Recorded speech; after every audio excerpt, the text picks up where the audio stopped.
दोस्तों, आज हम आपके सामने उस घटना का वर्णन करेंगे जब रानी सत्यभामा को अपने रंग रूप पर घमंड हो चला था।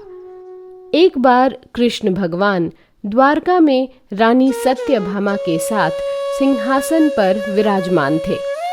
निकट ही गरुड़ और सुदर्शन चक्र भी बैठे हुए थे।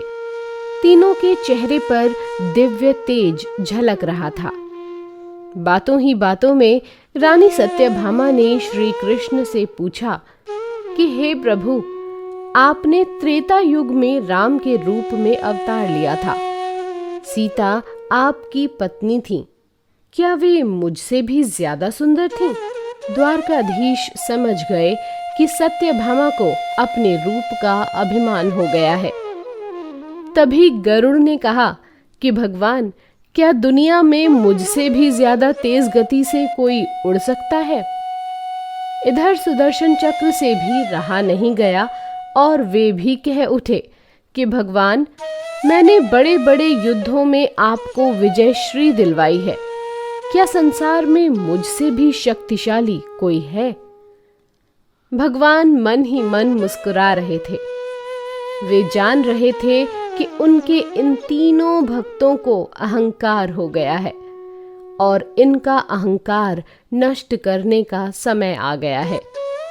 ऐसा सोचकर उन्होंने गरुड़ से कहा कि हे गरुड़, तुम हनुमान के पास जाओ और कहना कि भगवान राम माता सीता के साथ उनकी प्रतीक्षा कर रहे हैं।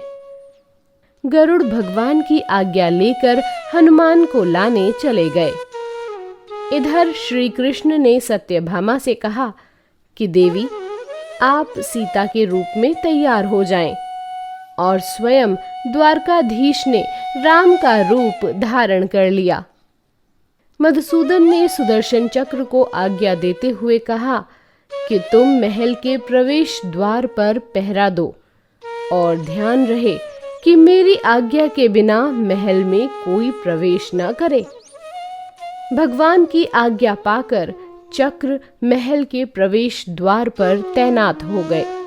गरुड़ ने हनुमान के पास पहुंचकर कहा कि हे वानर श्रेष्ठ, भगवान राम माता सीता के साथ द्वारका में आपसे मिलने के लिए प्रतीक्षा कर रहे हैं। आप मेरे साथ चलें। मैं आपको अपनी पीठ पर बैठाकर शीघ्र ही वहां ले जाऊंगा। हनुमान ने विनय पूर्वक गरुड़ से कहा, आप चलिए, मैं आता हूं। गरुड़ ने सोचा, पता नहीं यह बूढ़ा वानर कब पहुंचेगा। खैर, मैं भगवान के पास चलता हूं। यह सोचकर गरुड़ शीघ्रता से द्वारका की ओर उड़े। पर यह क्या, महल में पहुंचकर गरुड़ देखते हैं कि हनुमान तो उनसे पहले ही महल में प्रभु के सामने बैठे हैं।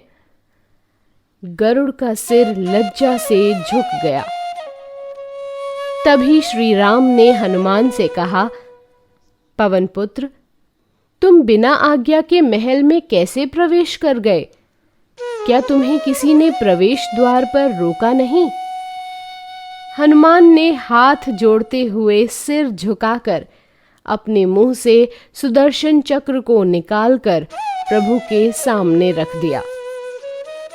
हनुमान ने कहा, प्रभु, आपसे मिलने से मुझे इस चक्र ने रोका था, इसलिए इसे मुंह में रख मैं आपसे मिलने आ गया। मुझे क्षमा करें। भगवान मन ही मन मुस्कुराने लगे। हनुमान ने हाथ जोड़ते हुए श्री राम से प्रश्न किया, हे प्रभु, आज आपने माता सीता के स्थान पर किस दासी को इतना सम्मान दे दिया कि वह आपके साथ सिंहासन पर विराजमान है? अब रानी सत्यभामा का अहंकार भंग होने की बारी थी। उन्हें सुंदरता का अहंकार था जो पल भर में चूर हो गया था। रानी सत्यभामा, सुदर्शन चक्र व गरुड़ जी, तीनों का गर्व चूर चूर हो गया था। वे भगवान की लीला समझ रहे थे। तीनों की आंखों में आंसू बहने लगे और वे भगवान के चरणों में झुक गए। अद्भुत लीला है प्रभु की। अपने भक्तों के अहंकार को अपने भक्त द्वारा ही दूर किया उन्होंने। दोस्तों, इस कहानी का सार केवल इतना है कि जीवन में कभी भी अहंकार नहीं करना चाहिए। जरूरी नहीं है कि आज जो आपके पास है वह कल भी होगा।